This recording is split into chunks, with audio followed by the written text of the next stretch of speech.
Well, hello and welcome to the East Tennessee Historical Society's, I'm going to say, evening's live recording. Before we get started, I would just like to announce a few events coming up. We have an Appalachian Sessions live taping at the Bijou Theater on May 1st. That starts at 5 o'clock. Doors open at 4:30. Tickets are still available, although I think tickets are going fast. We also have on May the 7th a new jazz brunch that we're calling Biscuits, Bubbly, and Beignets. Tickets are available on our website. That's easttnhistory.org. On May the 9th, we have a genealogy workshop, I think, which I'm hosting, so I'm very excited about this, and it's about critically reading historical sources. And on May the 10th, on Wednesday, May the 10th, we have a talk about baseball that William Hardy will be providing us. So we're very excited about that. But tonight, our speaker is Dr. Mary Ellen Pethel. I think I butchered your name there, I'm sorry. Pethel. Dr. Mary Ellen Pethel. She is the Assistant Professor of Honors and Global Leadership Studies at Belmont University and Executive Director of NashvilleSites.org. She's a graduate of the University of Tennessee, Knoxville, Berry College, and Georgia State University. Dr. Pethel has published 5 books and numerous articles and chapters. She is featured in the new documentary, Facing the Laughter, about Minnie Pearl, and is currently working on a biography about Sarah Cannon's life and her character, Minnie Pearl. So without further ado, Mary Ellen Pethel, thank you so much. Thank you. Thank you to those of us joining us online, and we're going to get right to it. I have the pleasure of having 3 wonderful panelists here that are all featured in the book, and I'll be talking more about them, and they'll be telling some of their stories as well. But we have Missy Kane, who was on the first University of Tennessee track and field team and later cross country, was a UT track coach and also an Olympian. We've got Joan Cronin, longtime women's athletic director at the University of Tennessee, came in 1982. Pretty close. Pretty close, okay, 83? 83. 83. And served in that role for nearly 30 years. But prior to that, she was the basketball coach in 1968 here at the University of Tennessee. So that was You've her just first told everybody how old I am. And then we have Ann Baker-Furrow, who was the first Lady Ball before there were Lady Balls, playing on the men's golf team. And growing up in Knoxville, or just outside of Knoxville, at Maryville. And then after she completed her undergrad career, she later went into, you came back eventually and coached golf, but that was a while. But her real, one of her real influences on women's sports was that she was able to participate and was appointed on the UT Board of Trustees at the age of 26. I believe that was in 1970, 70 or 71. She's told them how old you are, too. We're old, Joe. And served in that role, I believe, 18 years. But a big part of her story is that she was key not on the task force, but being a vocal advocate with a task force about enforcing Title IX in compliance in the mid 1970s. So I thank all of them for being here. And what I'm going to do here is I'm just going to give you a little bit of context about the book, about why I wrote it, and then I'm going to ask each of them just to tell us a little bit about their early story and early life, how they got into sports, how sports affected not only their life but their education. And then talk a little bit about their professional careers and the impact and role of Title IX on them as they worked and coached and were administrators and board members. And then finally, just a piece of advice to any young viewers or current athletes, because the landscape has changed quite a bit over these last 50 years. And what I've found is that a lot of college athletes, when they think of Title IX current athletes, is they think about having to go to legal meetings. They don't necessarily think about the number of uniforms that you might have or the opportunities that you might have. They think about it more from just sort of a sort of a compliance standpoint rather than an opportunity standpoint. So I think this is the moment 50 years later to remind them of current athletes and young girls who aren't in college yet, growing up playing Little League, playing soccer, for them to understand the history of women's sports and how we got to this moment. So with that, I'm going to go to the next slide. And this is a picture that people in Knoxville have probably seen at some point. And hopefully, I don't know if any of you were ever on the receiving end of one of these stares. You don't work with Pat for 30 years and don't get a stare. It's kind Don't of get a fun. stare. Pat Summitt's obviously in the title of this book. So Title IX, Pat Summitt, Tennessee's Trailblazers, 50 years, 50 stories. She's in this book for a couple of reasons. One, she has the name recognition, and she was such an integral part of what happened here in Tennessee. But she touched all three parts of the state. She was born in Middle Tennessee. She went to college in West Tennessee. And she obviously coached in East Tennessee. So going back to Middle Tennessee, this is Pat at a fair.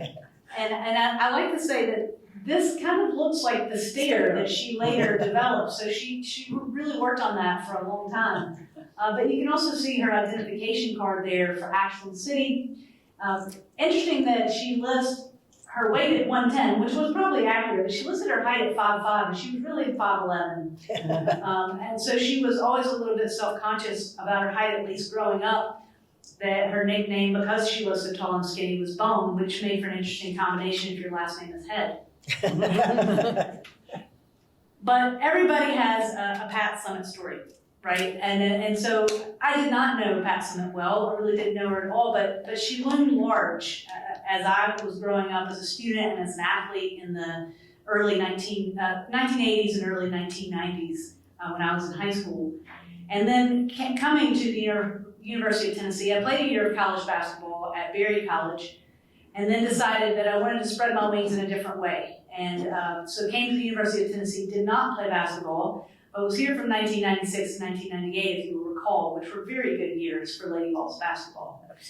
And so the spring of 1998, Pat had finished the book after their 39-0 season called Raise the Roof, and I was a senior at UT at the time. So I went to a book signing on campus.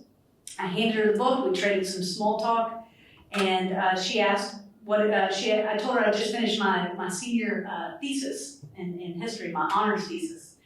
And she said, well, what is it about? And I said, well, it was about, and I'll show you a few more pictures of Pat while I'll tell this story. But I said, she asked what it was about, and I said, well, it was about the first generation of female athletes in Knoxville. So suddenly she kind of stopped. She looked up, caught her attention, and she said, the 1970s? And I said, no.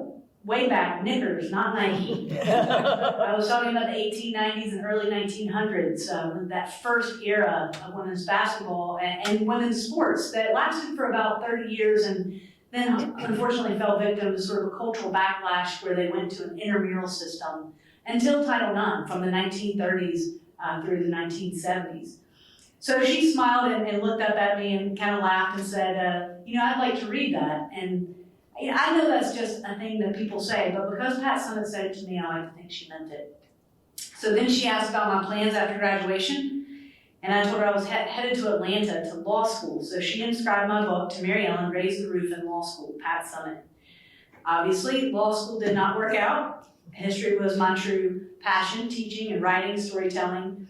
But now as I hold this book in my hand, I can't help but think back to that time, that brief meeting with Coach Summitt, and going back in time and telling Pat, one day I will write a book about your generation.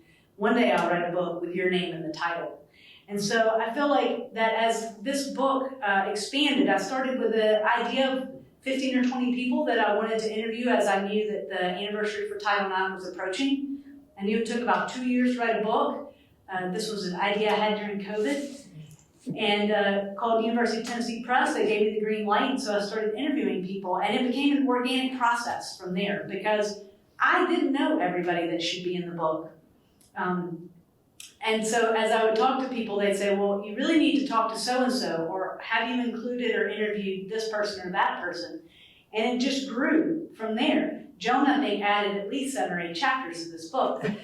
So that's how it grew. And then once I got to 40, then my competitive spirit kicked in. I was like, well, now I gotta get to 50 for 50 years. But the way that the book's outlined is that each chapter stands alone. They're short, they're narrative, they're conversational, and they're thematic.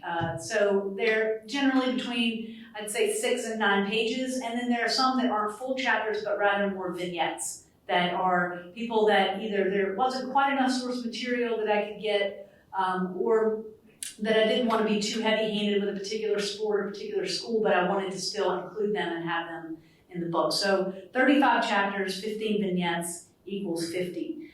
So speaking of 50, Title IX, as we know, as many of you know, is just celebrated its 50th anniversary. It's only 37 words. It is 9 pages from the back of a 150-page legal document that was the Educational Amendments of 1972. So you tell me how many people are going to really pick out these 37 words, 9 pages from the end of a legal document, legal political document. And as you might know, and as you can see these words here, but the words gender, women, sports, athletics, not in Title IX. And so why then did women's sports become the most obvious and visible outgrowth of Title IX? So brief context here, I told you that it was part of the Educational Amendments in 1972. I think this is important to note that it passed overwhelmingly in a bipartisan fashion in both the U.S. House and the Senate. It was signed by President Nixon in June of that year. And at its heart, it was really about equal access and opportunity for girls and young women at any school that received public education, so not just colleges. And I contend that in the absence of the Equal Rights Amendment, Title IX is one of the most significant pieces of legislation since the 19th Amendment. But as I mentioned, women's sports were Title IX's most tangible, visible beneficiary. And I think it's because there was so much room for growth. It was almost at zero. And so any amount of growth seemed exponential. And that's why if we look today over these 50 years and you look at, we're now, and I'll talk about this at the end of the panel, that we're now in our 4th generation since Title IX. Baby boomers really were the first generation, then Gen X, and millennials, now we're Gen Z. And with each of those generations, you have seen each generation take it to the next level when it comes to women's sports. But here in Tennessee, we also, you ask why Tennessee? Why is Tennessee a national leader in women's sports and has been for so many years? Some of that is because of a lot of that is because of the TCWSF, the Tennessee College Women's Sports Federation, which was founded 3 years before Title IX. Also the AIAW, which was the predecessor in some ways to the NCAA, which is going to run women's athletics on a national scale for the first decade. The first scholarships weren't really offered until 1976. And the NCAA does come on board in 1981-82, although they were somewhat hostile at first, or just ambivalent, we'll say, if we want to be generous. But as a state, Tennessee does emerge as a national leader. So why Tennessee? So I mentioned the TCWSF, and in this picture, we've got Gloria Ray sitting there, there's Pat, there's Terry Crawford. Y'all can probably name everybody up there, but this is the first women's athletics department at UT, but it really predates UT. We really have to go back to the Tennessee Tiger Bells as our first major program that on a collegiate level. This is coached by the legendary Ed Temple. You see him second from the left there, and to his left is Chandra Cheeseborough, who is the current director of track and field at TSU. And she has a chapter in the book because she was a Tiger Bell and then later came back to coach. The Tiger Bells won an Olympic medal in every Olympics from 1952 to 1984. Most famous probably being Wilma Rudolph, who you see on the left here, far left of the left photo. But it's just incredible. It's still the most successful track program to date. And Ed Temple is that legendary coach who just made it happen. So they're really the first. But alongside them, you have another organization that I think we have to give credit to, and that's the National Business College. And this is sort of the league of your own era, literally wearing the satin uniforms. And they were part of the AAU, which we think about differently. We think about the AAU as being something that a lot of high school kids do in their off season or in the summers. But at that time, the AAU was a semi-collegiate, semi-pro league, and the National Business College was the best for many, many years. It almost doubled as a Team USA. And in fact, at I believe it was the World University Games, the majority of the team was made up of National Business College players. Olympics actually didn't have women's basketball until 1976. But you had some of these other international competitions that did include them. The best player is the one on the far left. That's Nira White, who was the first woman to be inducted into the Naismith Hall of Fame in the 1990s. And so before I turn it over to the panel, I do have to just introduce a couple of other people that were instrumental in this process, especially in the early days. This is a picture of Betty Giles, who is the living matriarch of women's sports in Tennessee. There was another woman named Elma Roan from Memphis, University of Memphis, at that time Memphis State, who since passed away. But Betty Giles is 94 years young. She has done probably 6 or 7 panels with me, and everybody wants her to sign their book. And she was one of the co-founders of that TCWSF, the Tennessee College Women's Sports Federation, along with Elma Roan, and was its first president. Again, in 1969, rolling that out 3 years. So why Tennessee is, you have Tiger Bells, you get National Business College, but you also have a statewide infrastructure in place 3 years ahead of most states. So that when Title IX is passed and as it ramps up, you've already got that infrastructure in place. So it began the TCWSF in 1966 when Betty Giles and PE teachers at a conference got together and said, hey, are the girls driving you crazy to play? Because at that time, all they had were field days or play days. No interscholastic or intercollegiate competition. And they all said yes. And Betty will tell you, and I was on a panel with Lynn as well, that Lynn Dunn was the biggest pain for Betty. I can agree with that. And she actually didn't have the opportunity to play. She graduated the spring before the TCWSF launched in that next fall. But I'll tell you who got to benefit from Lynn Dunn being willing to rock that boat, and that's Pat Summitt. I say that in large part, Pat Summitt doesn't become Pat Summitt if she's not able to play at UT Martin and if the TCWSF had not been established. It had been in existence 1 year when she came in as a freshman and had a chance to compete and then ultimately be on an Olympic team. So there's Pat in college, there's Lynn, when she does spend a career coaching, of course. There's a picture there of Susan Rusk, who starts the track program at University of Memphis and then comes to Harper Hall School. And then Betty Booker Park's one of the best early players in the state. Middle Tennessee, we've got Marinelle Metters to the far left, who is a Nashville girl, but then goes to MTSU, plays for Sue Gunner, and then goes and starts the program at Tennessee Tech. She retired from the Atlanta Dream with the WNBA. Betty Wiseman from Belmont, who is still a living legend there. They call her Belmont Betty. And Dr. Diane Murphy, who was on one of the first Tennessee Tech teams and played with Kelly Harper's mom. I mentioned Chandra Cheeseborough. Here she is. I would not mess with her. She could outrun most of the boys in high school still. And that's her with her medals after 1984. She would have had a lot more medals had we not boycotted in 1980. As would the woman on the right, who's Tracy Calkins Stockwell. Tracy was the favorite to win probably 6 or 7 medals at the 1980 Olympics that were boycotted.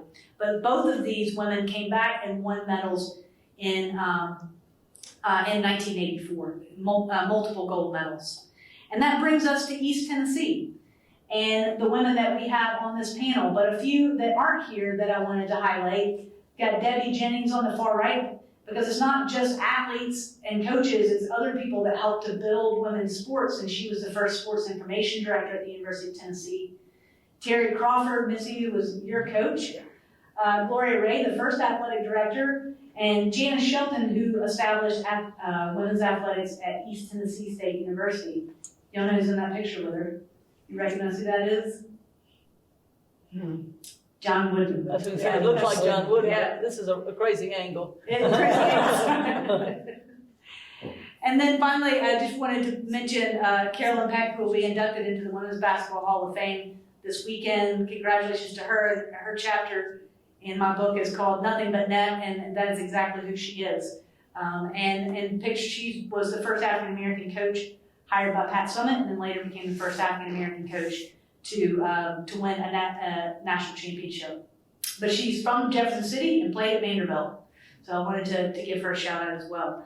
And then that brings us to our starting three. Yes. So I'm going to start with Ann, and this is a picture of Ann playing in college, and then also that shot. And you just look at that shot, you're just like, man, to be in that room, a fly on the wall, with you being not only the only woman in the room, but probably lowered the average age by several decades. Could you tell us a little bit about just your early days and how you got into sports, and then how you got to the University of Tennessee? Well, I'm sure it's, can you hear me? Yeah. Okay. I'm sure it's similar to your all stories, but I grew up in a neighborhood of boys, and we competed all day, morning, night, in everything. Tiddlywinks, basketball, tennis, football, anything where you could compete, we would compete all day long. And the story is that when I was 9 years old, the boys went off to play Little League, and they wouldn't let me go play Little League. So my dad took me to the golf course, and I would pull his cart around, and then he got me a little sawed-off golf club, and I started playing golf. Won my first tournament when I was 11. And I know the story is in the book, but it is true that I played a lady named Miss Driscoll and beat her, and she did not want to play me. I mean, the woman did not, I mean, I'm too young. I did not want to play that little girl. But then later in life, she bragged that I was she was the first person that I beat in my career. After you went big. Yeah, after I went big. Then she beat. Yeah, no, she was happy later on. But I started playing golf from May to August like that, and really competed, started traveling. First state tournament when I was 11, women's state. And that's something that is so different now. The girls have no concept of what was available back then. There was nothing. I had no junior tournaments other than the National Junior and the Western Junior that I started playing in like when I was 14. But every tournament I played in was for women, with women. And then I fortunately did well nationally and won the Western Junior, won the state a few times. And when I was 17, though, I was really Judy Trelumke Rankin, and Judy Trelumke, then she became Rankin. And I were really the top two juniors in the country and expected to win the National Junior. And I didn't. I went up there and didn't. I lost in the first round. And it just dawned on me later, my mother had died the month before. And I would say that affected me mentally, but it was not an excuse. But I lost in the first round. And I was so mad that the next week we played the National Women's Amateur. And I was just mad and determined that I was not going to let anybody beat me. And I ended up being runner-up in the National Amateur to Joanne Carner, Big Mama. And from that, then I went back to school, got a call from Bowden Wyatt, the Tennessee acting athletic director, and he said, meet me at Dean Hill Country Club. And, would you meet me? And I said, sure. Well, the SEC in 1962 passed a rule saying women could play varsity men's sports, no contact. Now you just stop and think about that. They're trying to help women have some opportunity, but that was really not the best way to do it. So, but I think there was a girl, Amelia Daniel, played at golf at Kentucky, and I think there was a swimmer or something, but this was not widely utilized. But anyway, they gave me UT Knoxville gave me a full men's grant and aid to play on the men's golf team. And what year was that? 1963. So a long almost a time decade before Title IX. Title IX, right? 10 years before Title IX. And 2 years later, in the wisdom of the SEC, they said that women could not play varsity men's sports. But those of us already there got to stay on scholarship, and I represented UT and stuff like that. But it was, yeah, as you said, it was 10 years before Title IX. There just was not much opportunity. And then the scenario that you gave about the club sports and then AIAW, or the Tennessee women's thing, you know, they were trying to have some opportunities for women, but it was not really organized.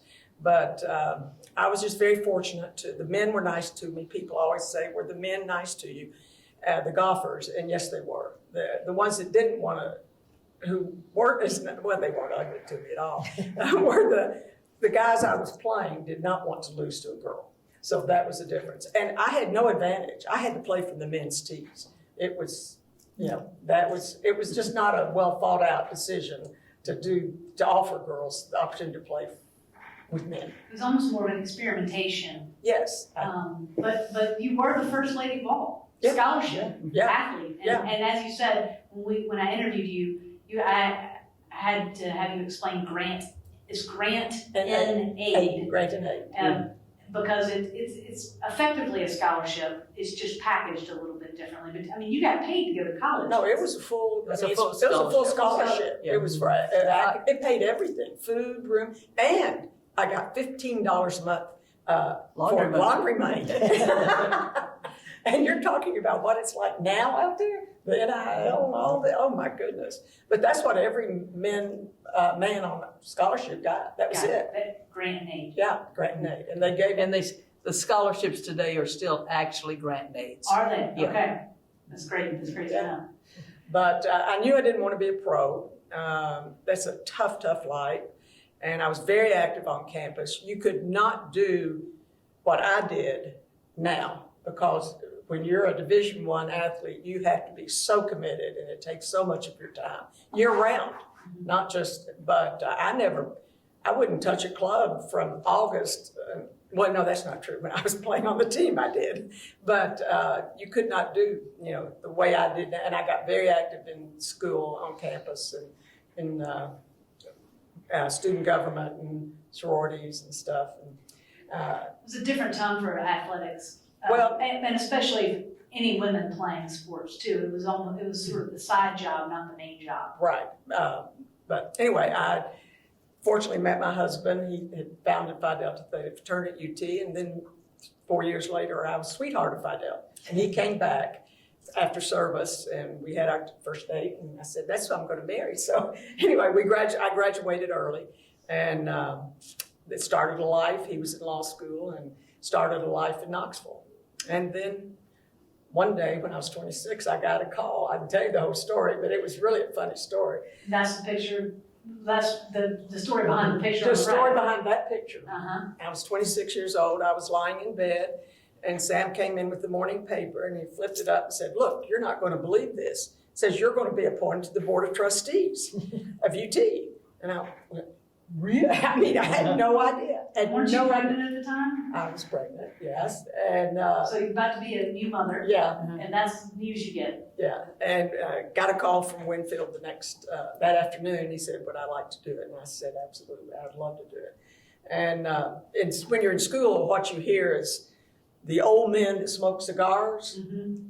That is exactly what it was. The old men that smoke cigars. You can see the one. I can tell you the ones that smoke. I sat right next to the one that smoked. But yes, because you were appointed forever. If you got an appointment to the Board of Trustees of the UT system, you were on there forever because the Democrats controlled the state. Right. And Winfield Dunn was the first Republican elected in How many years. decades? Mm-hmm. And so it changed things quite a bit. But it was wonderful, 18 years. I loved it.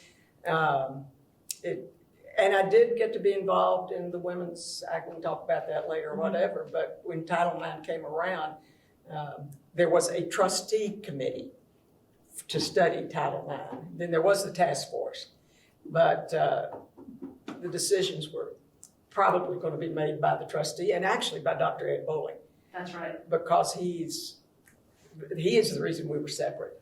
Well, and that's after the passage of Title IX that a lot of the task force for sure is formed. Yes. And it's because UT was not first out of the gate No, we were slow and kept saying, after Title IX, we need to do something. which is, and so let's do come back to that, which is why we've got Missy Kane here, who is running at UT. And while the team is competitive, there are no scholarships.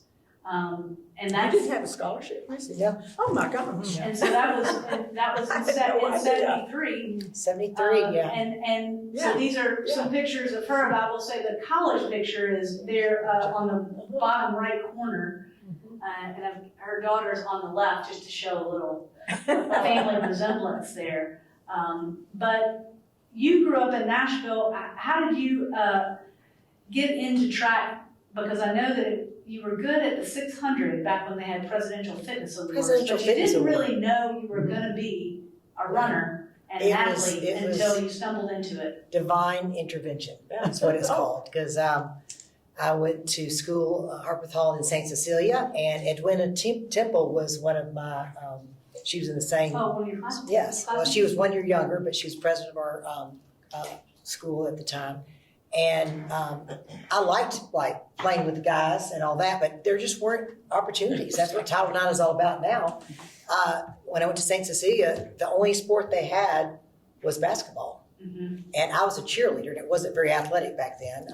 That's why my voice sounds like this to this day, but I could cheer real loud. But I always liked the Presidential Fitness Award. I had great physical education teachers, and I ended up being a physical education teacher for a while. But I was a little bit wayward. We won't go into those details, but when I went to college, my mother said, oh, please get involved with something worthwhile. You need to join some clubs, because she knew I was kind of hanging with a little bit of a wild crowd back in Nashville. And so I joined a sorority, and then this girl in my sorority said, would you go with me? Kind of like, some girls, she was nervous. She goes, would you go with me? I'm going to try out for the women's track team. I'm like, I've never run track, seen a track, but so I said, okay, and I went with her, and Terry Crawford was the coach, and I did some sprints. I didn't know what I was doing. And Terry said, you made the team. I was like, wow. I went home and called my parents from the phone up in Carrick Hall, and they dropped the phone like, what? I said, I'm on the women's track team. Well, the next day, the Beacon had an article in sports, but how it was basically the first year of the team of UT track, anyone can join. So that's basically how I made the track team, is on a lark, and it got me on the straight and narrow. I did become a Christian at that time, my freshman year, and was with some great girls. I wasn't very good at first. I mean, I hadn't run at all, and I wanted to be a sprinter who wants to run distance. And Terry was patient, but I kept moving up and getting a little bit better. But I remember, I'm still so grateful, but it is so different how it was back then, because I told my husband this one time, he couldn't believe it, but I remember we had the uniform I had in that picture. That was a nice uniform. My first one, they were so rough that would kind of give you burn on your arm. And it didn't even have a T on it. It just had some orange piping. And we had these really soft little warm-ups, but we had to wash them afterwards, and take them to the swim team. We shared them. So that's how we first got started. And when did you realize that you had a talent that was?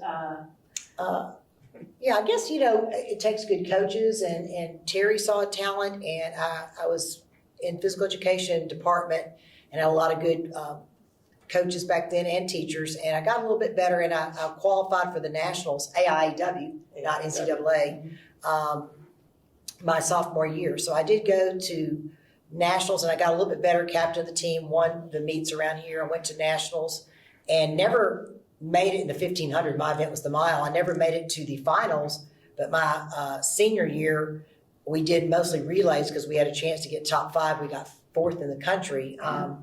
And I was the anchor of the 4x800, and Holly, we called her Holly Hollywood, Warlick was the anchor of the 4x4. So by that time, I knew I was better, but then there weren't a lot of opportunities after college. So I did teach high school at Central High School, and I learned a lot from coaching. I think I got better from being a coach later on.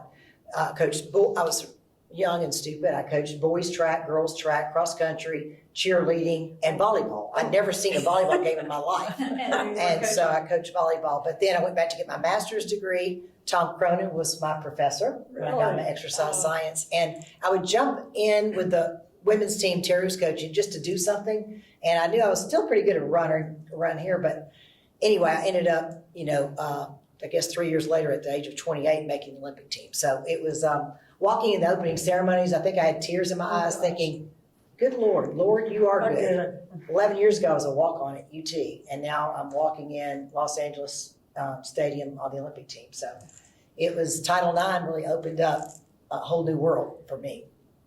And that kind of story would not happen today now that people are specializing in sports at very young ages, but you didn't really become an athlete until college. 19, 18. Mm-hmm. Yeah, so it's a great story, and you we'll circle back to this later. But you said then coaching and then having your daughter be a college athlete has helped to also see how far women's athletics have come. So we'll circle back to that. There's somebody in this picture with you. Yes. JC. And this is when you were inducted into the Lady Vol Hall of Fame, class of I'm not exactly positive when this is 2004. Because Gracie was that year? 5, yes. Mm-hmm. And so, Joan, I know this is 2005. You're going to stay the athletics director until 2011 and a little bit into 2012. But so you've been at UT now on 20 years. Yeah. Take us back before that when you're growing up in Louisiana and the story that everybody loves to hear about. The motivation you got from a certain coach. Yeah. Well, I love this picture because two things about Missy is that she was one of the first coaches to win the SEC title. Her team won the SEC championship. She's got a ring on today. And then also she was the only Lady Vol to be an Olympian that wasn't an All-American. So that meant she kept getting better. And I want her to tell the story about coming in fourth rather than third.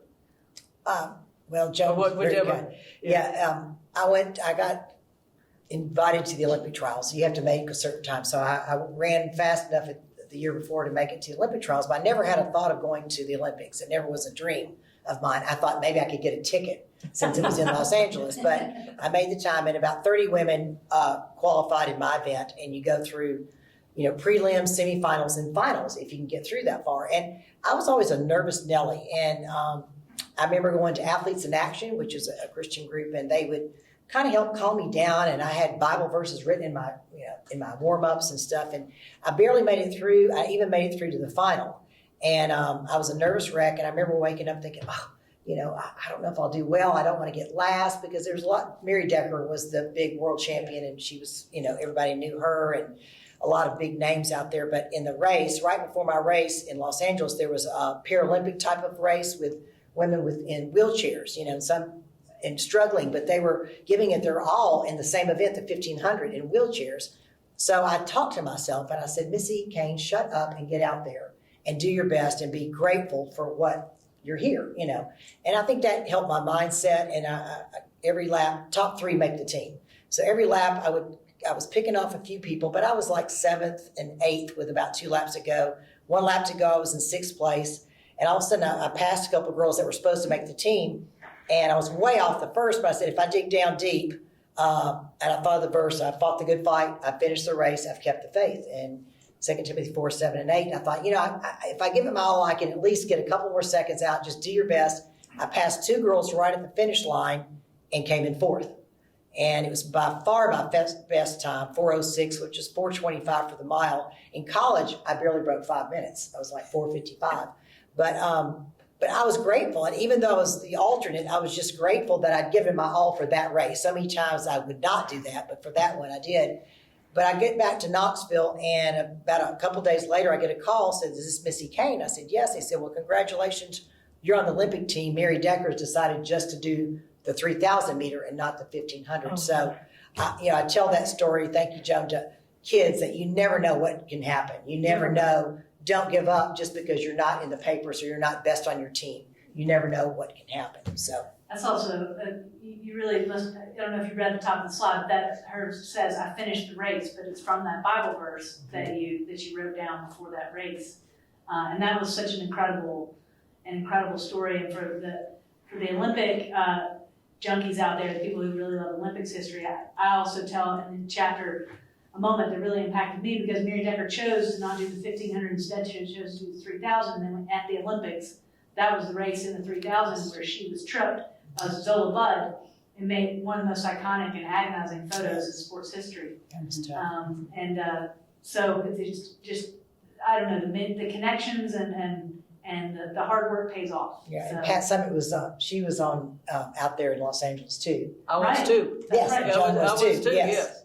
so right, because that's 84. Mhm. So she was coaching the Olympic team there. So So Joan's been involved with so many people's lives, Lady Vols and other athletes from other colleges, and just seeing what athletics can help you, not just on the field, but in life. And she finished strong, and then she also came and really set a tone for our track and field team, which has been one of the strongest. And I'm sitting here by Ann Furr, which is exciting to me because she was responsible, one of the people that was very responsible in me being hired at Tennessee and me wanting to come to Tennessee. So I thought that was exciting. So Marilyn, it's great to be here. I want to comment on your history of Title IX and your synopsis to start this seminar. If our audience missed the first, they need to go back and listen to it, because it's one of the best scenarios of Title IX and the impact. So thank you for doing that. And I remember the day you called me and introduced yourself and said, I want to write this book.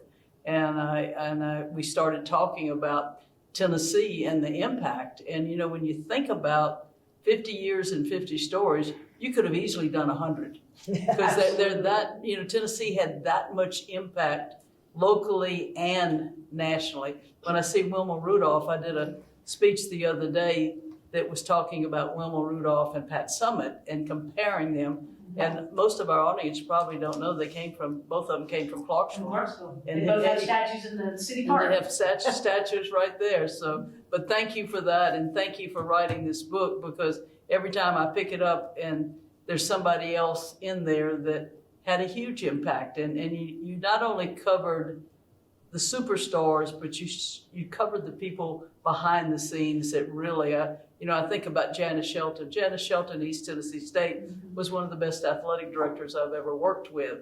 And, you know, she doesn't get the headlines, and I just appreciate you doing this and having this impact. You might have told me Janice Shelton. No, Janice Shelton is a great example. Somebody else like Lucia Jones, who's at UT Martin, who started their badminton and volleyball program, but also was a referee. It's just the stories just came to the top as soon as the network started to open up. And I want to thank you too, because I joked in some of my other panels that I was chugging right along, and that once I talked to you, and you helped me see some other names, add some more names to my list. And so a couple of days later, probably because y'all were on Eastern time, so you were an hour ahead of me. So my alarm had just gone off, and all of a sudden my phone just started blowing up. And Joan was just sending me contacts. And so I took those and ran with them. And being able to say, Joan Cronin gave me your information, is what opened a lot of doors for me. And so I say in my acknowledgments, Joan gets a special shout out that that you served as sort of not only a guiding light, but a consultant really for this book, and that you were always willing to pick up the phone or shoot me a text, and you told me once, never underestimate the power of a cold call. Yes. And I never have, but now I'm really not afraid. Great. Because that's what you get. And your chapter is titled "Good for the Game," because that's what you are. You're good for the game, not just basketball, but for all of women's sports. Well, thank you. I tell people I didn't have a career.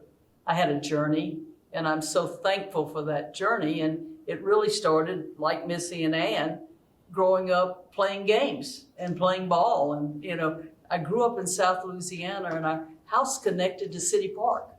So, what we did in the summer, we woke up, went to City Park and played till it was time to go home for lunch, went home and ate lunch, took a nap, went back and played the rest of the day. And so, I played a lot. And when I think about it, probably the biggest impact was when I turned 12 and I saw all my little boyfriends going to play Little League Baseball. So I said, why not me? So I got a glove and a bat and went down to City Park, and this nice gentleman had a great smile. He was very friendly, but he said, Joan, girls don't play. And he offered to let me be a scorekeeper. He offered to let me be a cheerleader. He even got desperate and offered to let me be an assistant coach because I wouldn't go away, but he didn't let me play. And how I knew at that time, I have no idea what an athletic director was, but I did. And at that time I said, I want to be an athletic director that helps women learn to compete. Because if I was telling you things that you need to be successful, I always say 3 C's, and one of them is you have to be competitive. You have to learn to communicate, and you have to have confidence. And what does athletic do? It teaches all of those things. So I just think it's so important. So the journey has been absolutely wonderful. And I want to say right up front, University of Tennessee might have been behind a little bit, but we caught up quickly.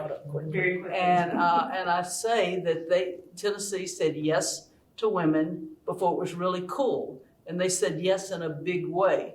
And Ed Bowling was a key. He was instrumental in putting the committees together. And Gloria Ray was our first athletic director. She did a wonderful job of setting a great foundation. At that time, I was athletic director at the College of Charleston. And talk about cold calls. Well, we moved to Charleston. I have a Title IX baby. Stacy was born in 1972. So everybody says, well, where were you when Title IX was signed? Well, I was practically in labor. It was working on it. Yeah, I was working on Title IX, but so I was right involved right then in making things happen. And when we moved to Charleston, excuse me, when we moved to Charleston, my late husband took a job at the Citadel, and I thought I had to get life straight with a 2-week-old and a 17-month-old. And so I got that done in about 3 weeks, and I said, well, you still want to do in women's athletics? And I actually made it a cold call to the president of the College of Charleston. And I said, you need to have women's athletics. And this was 1972. And, Title IX's just been passed. You're not doing anything. And I don't know how I worded it. Hope I was diplomatic enough, but I was either a great negotiator or a bad one, I don't know. But I walked out of his office and I was volleyball coach, basketball coach, tennis coach, and AD. So, said, here, go build a program. And fortunately, I was smart enough to know you surround yourself with great people. I hired great people. We had great coaches. And fast forward 10 years, and we were named the #1 program in the country for that level. And it was really special. But about that time, Tennessee was building. Pat had come to Tennessee. People always say, oh, Joan Cronin hired Pat Summit. I didn't. I kept her, though. I kept her. That was the key. And will you tell the story of how that interaction, you were both recruiting? Yeah, got you. Okay. So here I am at the College of Charleston, the #1 program in the country at that level. Pat's building a basketball program in Tennessee. We're both recruiting a young lady in Charleston. Her name was Katrina McLean. And so Pat was coming to town, and she called and said, let's go to lunch. I'm going to be in town. And, the ironic thing is neither one of us got Katrina McLean. She went to Georgia. But Pat came to town, and we were going to lunch. I was driving down Broad Street, and Pat said, Joan, the athletic director's job at Tennessee is going to be open. Why don't you apply? Now, Pat and I were friends, but we knew each other from a professional standpoint in athletics. And I almost had a wreck. I literally almost had a wreck. Because here I was in Charleston, really happy, really thinking, building a great program. Charleston's not a bad place to live. My husband had just been named Professor of the Year. He'd gotten a sabbatical. The kids loved it. And here I'm thinking, I want to go to Tennessee. Mm-hmm. And I wanted to go to Tennessee, but I loved what I was doing. And I really give my late husband credit with the move, because he looked at me dead serious. He said, Joan, I love to teach. And I can teach in lots of places. Your dream is to make a difference in women's athletics. And you know, and I know, you can do that better from the platform at Tennessee. So we all came to Tennessee and never looked back. And again, it was so much fun to build a program. Speaking of Title IX, I was one of the people that broke Title IX, because when I got here, they had 7 sports for women. And I told all of our coaches, I not only want to meet Title IX, but I want to win. So I'm going to commit to you that I'm going to get your budgets into the top 10 in the country, because I want you to be competing at that level. And then I will add sports to take care of the numbers at Title IX. Right. So then we added we got to that point and added the 4 sports, where now we have 11 sports for women and 9 for men. And the numbers, somebody said, Joan, why did you add rowing? I said, I looked out my window, there's a river, and we can have 65 girls on the rowing team. So they were really looking at numbers and looking at making progress towards opportunity. To me, Title IX means equal opportunity. That means if I recruit your daughter and I recruit your son, they should have the opportunity both to be the best that they can be. And that's the one thing that I think Tennessee has done so well, is the opportunities are equal.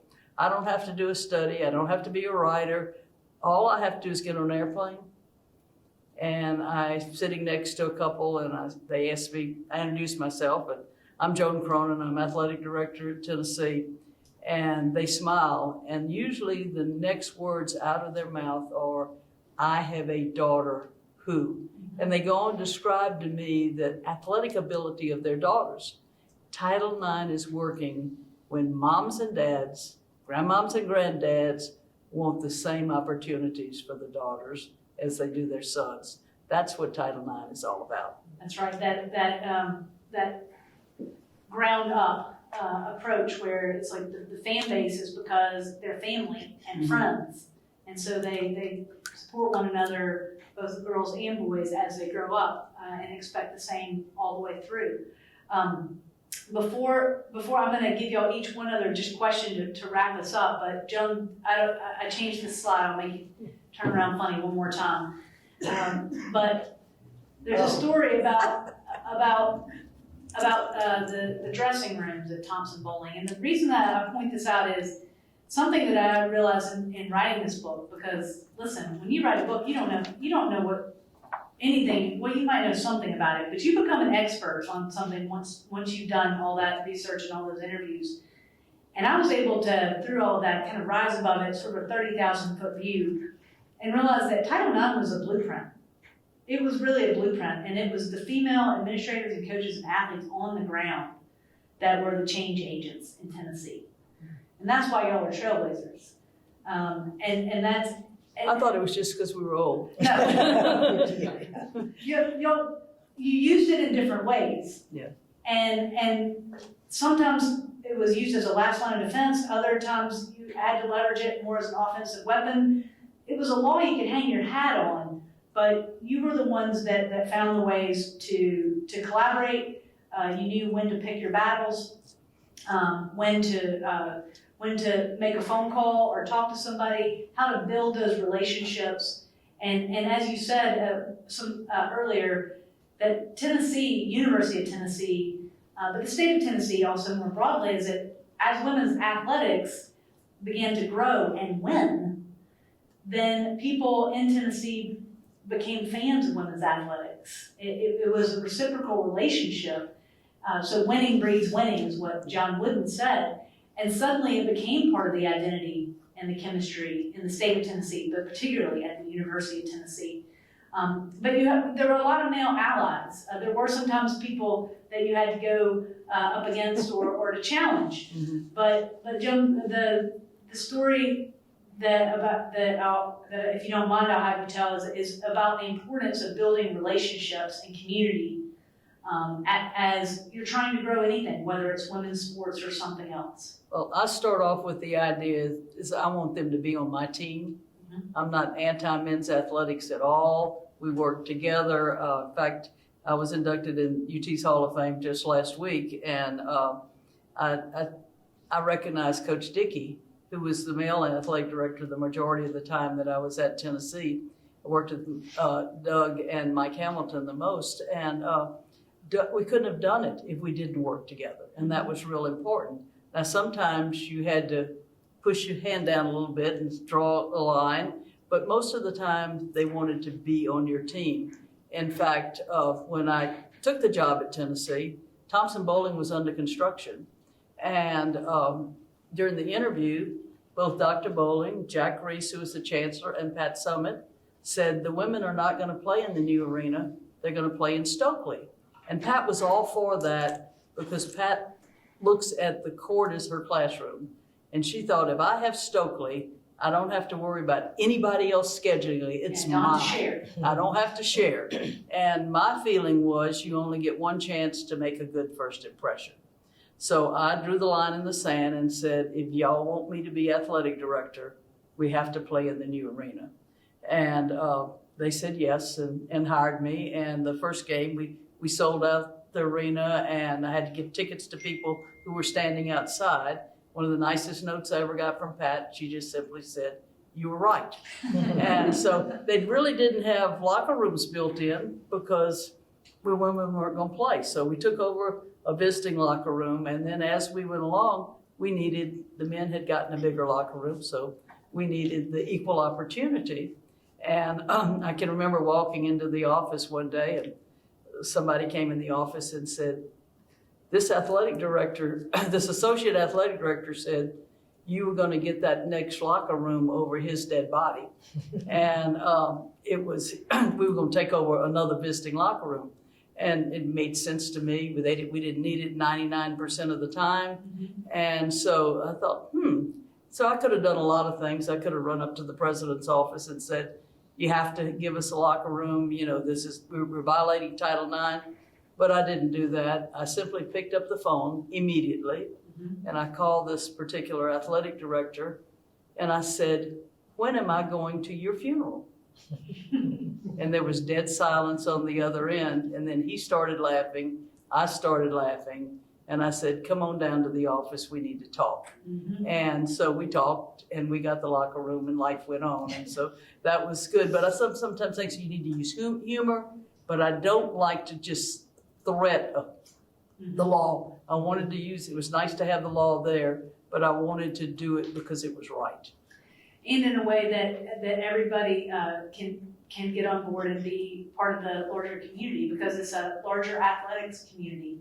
So as we're wrapping up and thinking about final thoughts, but we know that we started you helped to start the golf program. So you came back. In a different form for the Lady Bulls, and you and Joan, that was part of your effort.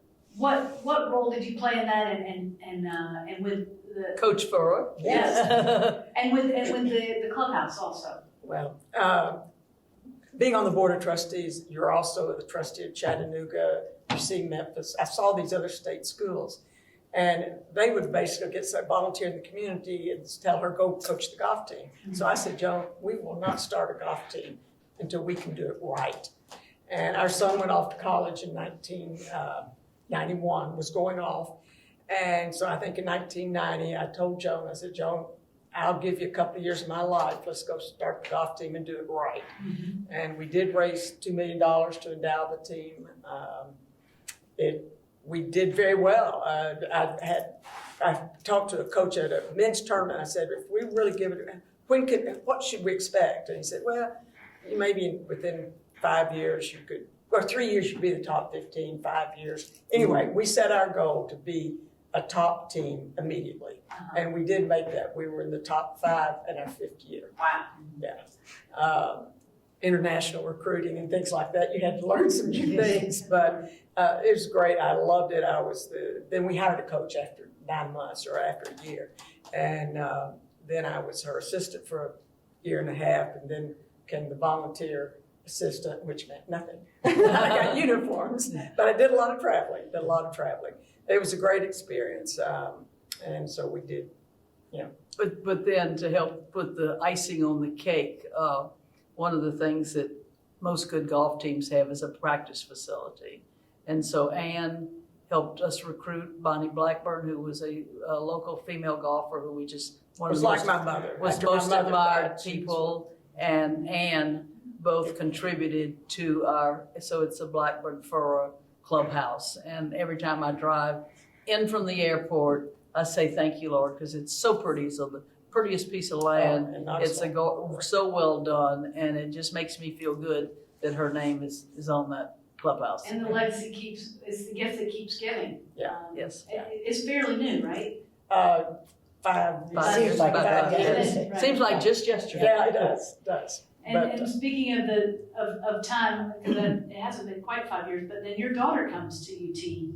And how are you able, what are the differences from your running or even coaching experience with what your daughter was able to experience at UT? Well, because of Joan and Ann and other people, I mean, the program just got really, really strong. I mean, it was strong with Terry Crawford, but it Very continued. And J.J. Clark was a great coach that coached for Joan. Mhm. And he recruited Kelsey. She was a good athlete at West High School and didn't win state, but really good on a state winning team. And he recruited her, and she just loved it. She was hurt the first year. She had to have surgery on her calf muscles, but it was one of those things which was interesting, though, as a mom. You know, I was so proud of her because she probably had a lot more talent than I did, but she was injured her freshman year in a wheelchair.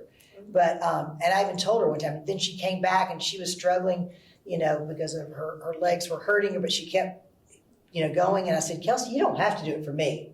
You know, you do it if you want to. Well, she just loved the team concept at that point, loved the girls on the team, loved her coach. And she kept going, and she went to SECs, and she got a couple of awards like the most outstanding cross-country runner her junior and senior year for Tennessee. But the neat thing about it is it wasn't just about the winning. It was now, she's 32 with 2 children. Her best friends, she just went to Franklin to see one of her best friends, was Jessie Harrison was her name, was a SEC champ, I think, in the hammer throw. But to this day, she keeps up with all of her Lady Ball friends and goes to their weddings, been in all their weddings. So it's just a group, and they're all very successful women. And I will say that, I think the Title IX not only helped us be good athletes, but I know I became such a better scholar.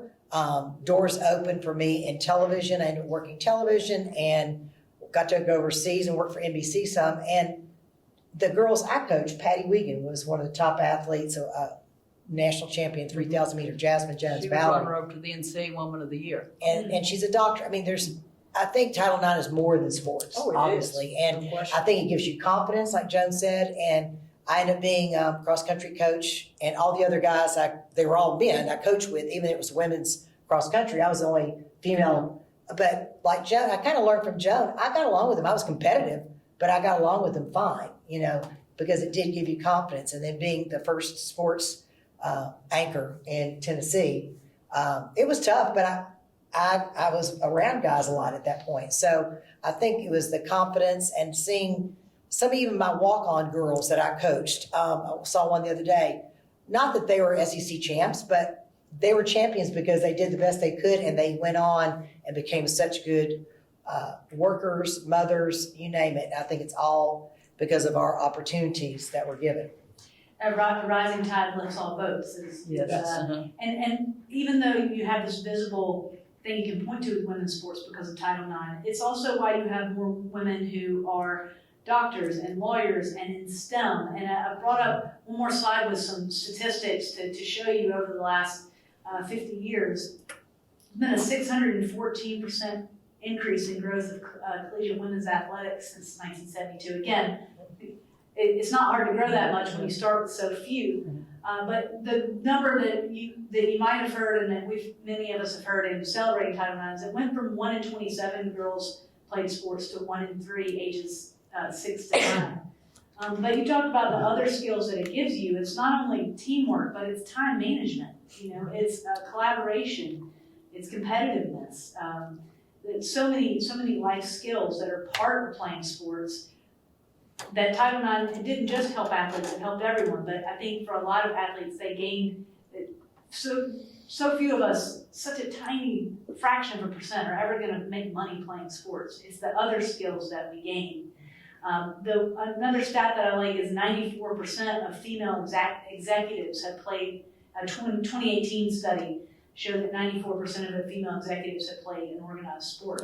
That's a great testament to the power of sports. And then just on the Tennessee level, 11 of 12 of the last Olympic medalists with ties to Tennessee since 2016 are female.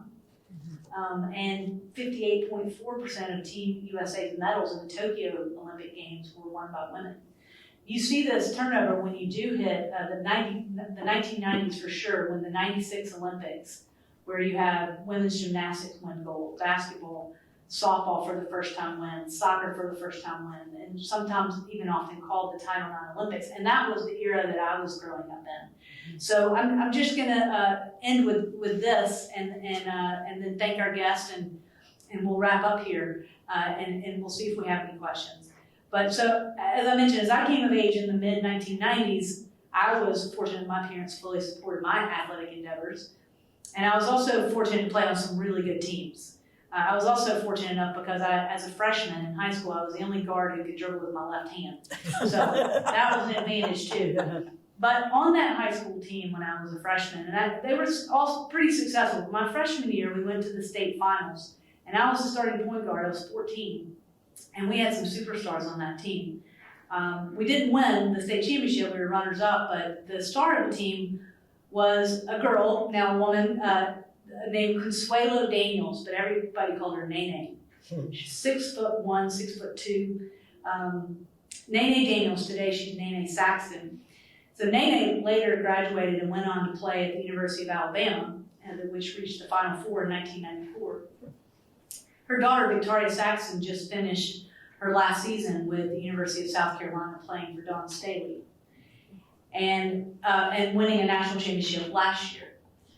At the 2022, right as I had finished this manuscript, the 2022 SEC tournament was held in Nashville. And Nene and I aren't as in touch as often as we'd like, but we are in touch. And so we reached out and we were able to meet up, and I sat in the stands and watched Victoria play, having just finished this. And it was at that tournament that I felt like, this has really been a full circle moment for me. And writing this book was a full circle moment for me, that as I conducted interviews and researched and drafted chapters, I became increasingly aware and appreciative of my own history. I'm a daughter and beneficiary of Title IX, but I would argue it's not just women, it's men too. We all are. We're all beneficiaries of Title IX. So my greatest hope is that Title IX, Pat Summitt, Tennessee's Trailblazers, provides a cause for both celebration and inspiration. We celebrate the past 50 years of progress made, but we should be inspired to keep going, to keep pushing, and to keep fighting for equity. Title IX was the start, and it is up to us to finish the race. And with that, I want to thank the three of you so much for participating in this conversation. I felt like I should just pull up a chair there. And so I will turn it back over, and we'll see if there's anything else we need to wrap up. We did have one question online. Someone asked if you faced any obstacles from your families as you pursued your athletics. Absolutely not for me. My parents were very, very supportive, did not push me in any way. I was, I guess, self-motivated, but they supported anything I needed to do, traveling over the country or whatever. My dad supported me so much, he went to the games and yelled, "Shoot, baby," which embarrassed me, but I knew he loved me and I knew he cared. The worst thing my father did was he'd follow me around the golf course and jingled his money in his pockets. That always bothered me. Yeah, my parents were just shocked that I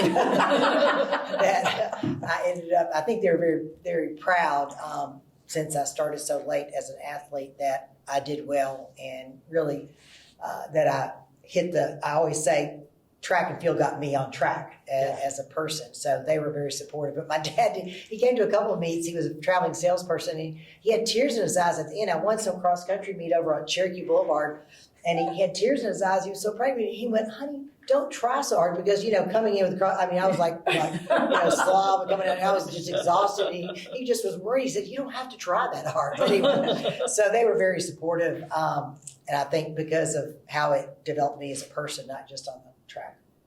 I think you have to have somebody supportive, whether it's your immediate family or your coach or somebody in the community, but somebody A lot has of to times be it there. is dads that are supportive. I remember I didn't start playing organized sports, I think, until 4th or 5th grade, but I was on a softball team, and my dad was in the stands. I don't remember this, but he said I was playing second base, and there was a ball up the middle, and I dove, laid out for it, caught it, hopped up on my knees and threw the person out at first, and all the dads looked at each other and said, oh.